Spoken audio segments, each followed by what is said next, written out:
institutions are grappling with the past in the interests of today and tomorrow.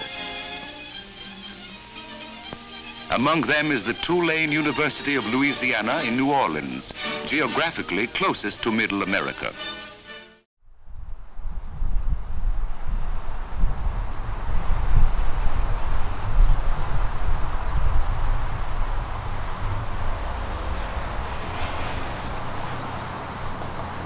Well, at the time, schools of tropical medicine were set up in many port cities, and the reason we're here is because of the port of New Orleans. Steadily, ceaselessly, and into the yawning holds the green tide goes, millions upon millions of bananas a year. Then, over the blue Caribbean, over the Gulf of Mexico, along the Atlantic lanes, the white fleet goes. In the USA, ports such as New Orleans, New York, Boston, many others, speed the green fruit from the ships by thousands, by millions. If you wanted to ship something out of a Pacific port, you did it from United Fruit's private port. If they wanted to, they delivered the mail. What happened is people there started looking to the company for things that you look to for government, Social Security, welfare, protection.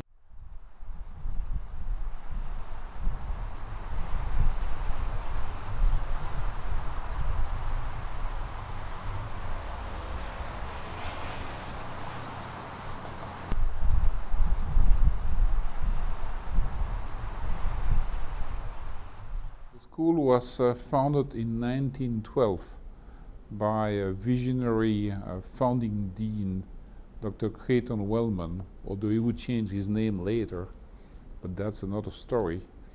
It is the oldest school of public health and tropical medicine in the US, actually the only one combining public health and tropical medicine.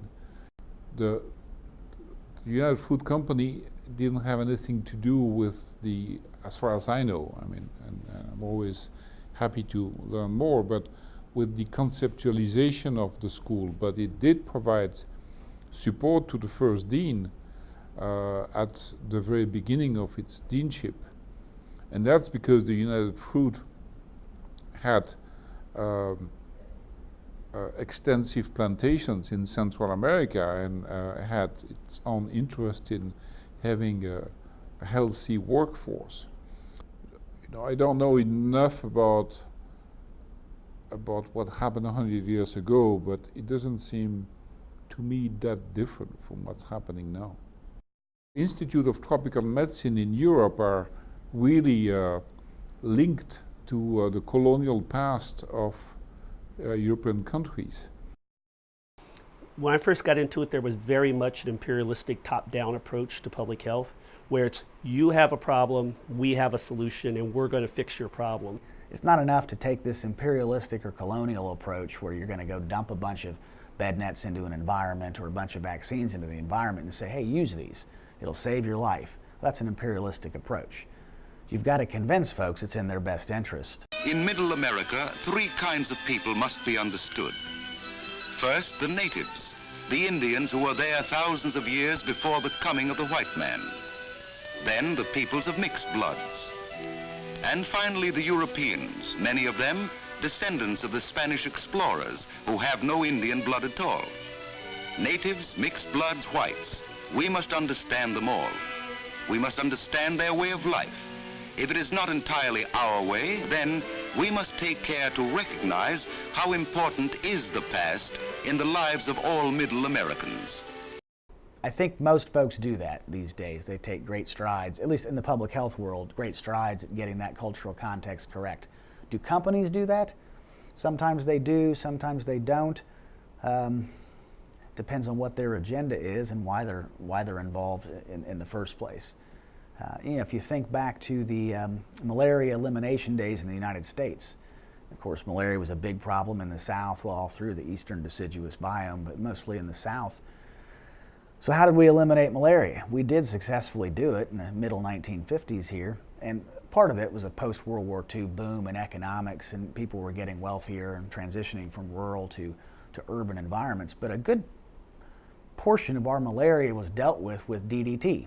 It came from laboratories where top scientists from famous universities and from industrial and government organizations collaborated to develop something new and different. They succeeded. Right, so this is a chemical that used to be sprayed. It's got negative environmental consequences, etc. Highly effective at knocking down arthropods. I mean, definitely it kills mosquitoes, flies, etc. So why were we spraying DDT everywhere?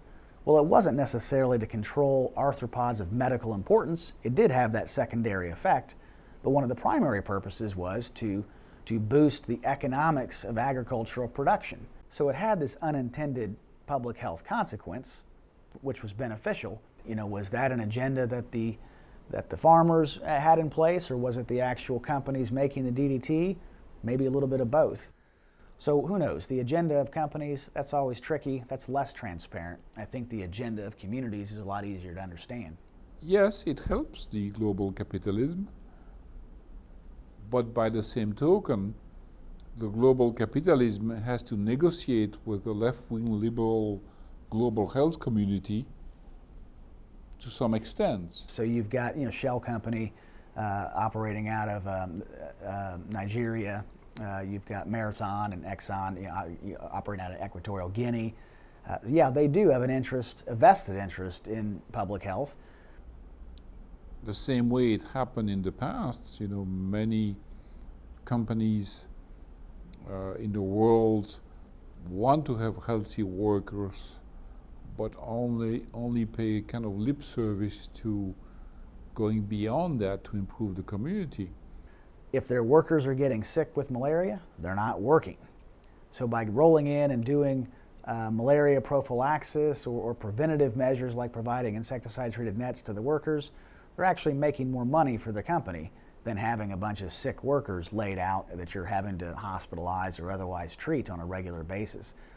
Some are global because they are progressive and liberal. Some are global because they want to sell and make their empire bigger. And sometimes there are alliances between these groups. How you navigate these alliances is key to your success, but also to keep your soul. There is a difference between the neocolonialism of the time and the colonialism of the time and the situation now, but we're still fighting for economic hegemony and to, you know, increase our influence and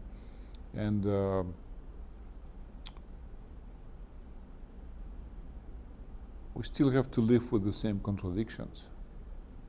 You just have to know it. Every day I'm wondering, you know, if we do more harm than good. Every day.